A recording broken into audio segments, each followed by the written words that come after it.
پانی بند کر دیا۔ آپ کو بتاتے چلیں کہ کربلا کے میدان میں پانی کا کوئی بھی انتظام نہیں تھا سوائے نہر فرات کے، لیکن 7 محرم کے دن نہر فرات کا پانی بھی حضرت امام حسین کے خیمے والے لوگوں کے لیے بند کر دیا گیا۔ حضرت امام حسین اور ان کے ساتھ موجود تمام جوان لوگ تو اس پیاس کو برداشت کرتے رہے، لیکن چھوٹے چھوٹے بچے اور عورتوں کا پیاس کی وجہ سے برا حال ہو چکا تھا۔ فوج یزید جو چاروں طرف سے امام حسین کے گھر والے اور تمام ساتھیوں کو گھیرے ہوئی تھی، انہوں نے یہ طے کیا کہ اب 9 محرم کے دن امام حسین کو قتل کر دیا جائے۔ حضرت امام حسین نے حضرت عباس سے کہا، عباس جاؤ یزید کی فوج کے پاس اور ان سے کہو ہمیں ایک رات اللہ کی عبادت کرنے کے لیے دی جائے۔ جب حضرت عباس نے یزیدی فوج سے ایک رات کی مہلت کے لیے کہا تو انہوں نے آپ کی بات مان لی۔ جب تک 9 محرم کی تاریخ آئی تب تک حضرت امام حسین کو یہ یقین ہو چکا تھا کہ یزید کی فوج کا مقصد صرف اور صرف مجھے شہید کرنا ہے، اس کے علاوہ یزید کچھ بھی کرنے کے لیے تیار نہیں ہے۔ اس لیے حضرت امام حسین نے 9 محرم کی رات میں اپنے تمام خیمے والوں کو ایک جگہ پر اکٹھا کیا، اور آپ نے کہا کہ یہ بات تو طے ہو چکی ہے کہ یہاں پر موجود سبھی لوگ 1-2 دن کے اندر شہید کر دیے جائیں گے، اس لیے یہاں موجود آپ میں سے جو بھی ابھی واپس لوٹنا چاہتے ہیں وہ لوٹ سکتے ہیں۔ حضرت امام حسین نے فوراً خیمے میں جل رہے تمام دیوں کو بجھوا دیا اور اندھیرا کروا دیا تھا تاکہ جو بھی جانا چاہے وہ بے جھجک چلا جائے۔ تھوڑی دیر بعد جب دیوں کو دوبارہ جلوایا گیا تو سارے کے سارے لوگ بیٹھے آنسو بہا رہے تھے، یعنی کوئی بھی حضرت امام حسین کو چھوڑ کر جانے کے لیے تیار نہیں تھا۔ آخرکار 10 محرم کا دن آیا اور حضرت امام حسین اور یزید کی فوج کے بیچ جنگ ہونا شروع ہو گئی۔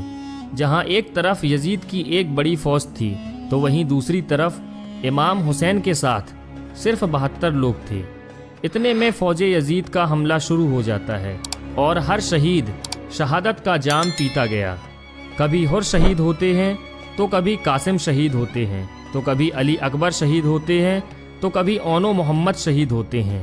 3 دن کے پیاسے امام حسین کے گھر والے اور تمام افراد یزیدی فوج سے جنگ کرتے رہے اور ایک ایک کر کے شہید ہوتے گئے۔ حضرت عباس علمبردار سے حضرت امام حسین کے 6 مہینے کے بیٹے علی اصغر کی پیاس نہیں دیکھی گئی۔ آپ نے ایک مشکیزہ لیا اور گھوڑے پر سوار ہو کر نہر فرات کے کنارے پہنچ گئے، اور آپ نے ایک مشکیزہ بھر لیا، لیکن جب آپ پانی لے کر واپس لوٹنے لگے تو یزیدی فوج نے آپ کے اوپر لگاتار تیر برسانا شروع کر دیا تھا۔ حضرت عباس جب تک حضرت امام حسین کے خیمے تک پہنچ پاتے تب تک یزیدی فوج نے تیر چلا کر حضرت عباس علمبردار کو شہید کر دیا تھا۔ اس طرح حضرت عباس علمبردار شہید ہو گئے۔ اس طرح ایک ایک کر کے تمام اہل بیت کے نوجوان اور ہاشمی شیر شہادت کا جام پی لیتے ہیں۔